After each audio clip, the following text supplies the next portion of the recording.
افواج پاکستان ہماری پہچان ہے، افواج پاکستان ہماری جان ہے۔ راہ وفا میں بہتا ہو اس خون کی قیمت کیا جانے، پاکستان ہمارا ملک ہے اور اس کے لیے ہم جانوں کے نذرانے دینے سے بھی گریز نہیں کریں گے۔ پاکستان ہمیشہ زندہ باد رہے۔ ہم پاکستان کے لیے اپنی، جیسے کہ ہمارے ابا و اجداد نے لاکھوں قربانیاں دے کے پاکستان بنایا تھا، اسی طرح لاکھوں قربانیاں دے کے پاکستان کو محفوظ اور بچائیں گے۔ پاکستان زندہ باد۔ مثل فولاد رہے پاکستان ہمیشہ زندہ باد رہے۔ پاکستان ایک ایٹمی ملک ہے اور 3 منٹ کے اندر پورے بھارت کو دنیا کے نقشے سے مٹا دے گا۔ پھر تاب قیامت دشمن اس کا،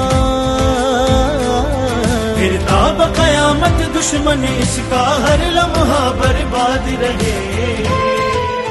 ناظرین، آپ دیکھ رہے ہیں اعتماد نیوز میں ہوں، آپ کا ہوسٹ جنید احمد راجپوت۔ ہم لوگ موجود ہیں ملک اتحاد ویلفیئر سوسائٹی پاکستان کے صدر ملک محمد رمضان کے پاس۔ آئیے ان سے موجودہ حالات کے بارے میں بات چیت کرتے ہیں۔ السلام علیکم ملک صاحب۔ وعلیکم السلام۔ ملک محمد رمضان، ملک اتحاد ویلفیئر سوسائٹی پاکستان کا پریزیڈنٹ۔ میں بے حد مشکور ہوں جنہوں نے ہمیں ٹائم دیا، اور میں کچھ بتانا چاہ رہا ہوں کہ پاکستان کے خلاف جو پروپیگنڈا مودی جو کر رہا ہے، پہلگام کے حوالے سے، جو کہ پاکستان کو بدنام کرنے کی کوشش کر رہا ہے۔ مودی کو یہ پتہ نہیں کہ پاکستان ایک اسلامی ملک ہے، اور ہمارے ملک پاکستان کی فوج، جو کہ مودی کو یہ پتہ ہونا چاہیے کہ ہمارے ملک پاکستان کی افواج پاکستان ایک انڈیا نہیں، بھارت نہیں، ایسے 10 ملک بھی آ جائیں تو انشاءاللہ ان کے ساتھ بیک وقت لڑنے کے لیے تیار ہیں۔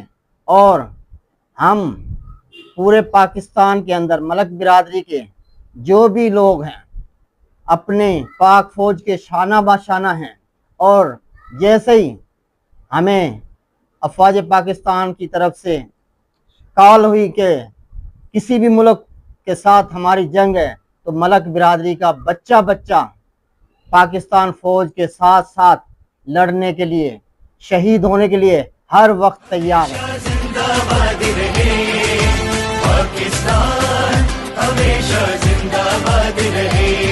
مٹی سے جو ہم نے عہد کیا، مٹی سے جو ہم نے عہد کیا، وہ عہد ہمیشہ یاد رہے۔ پاکستان ہمیشہ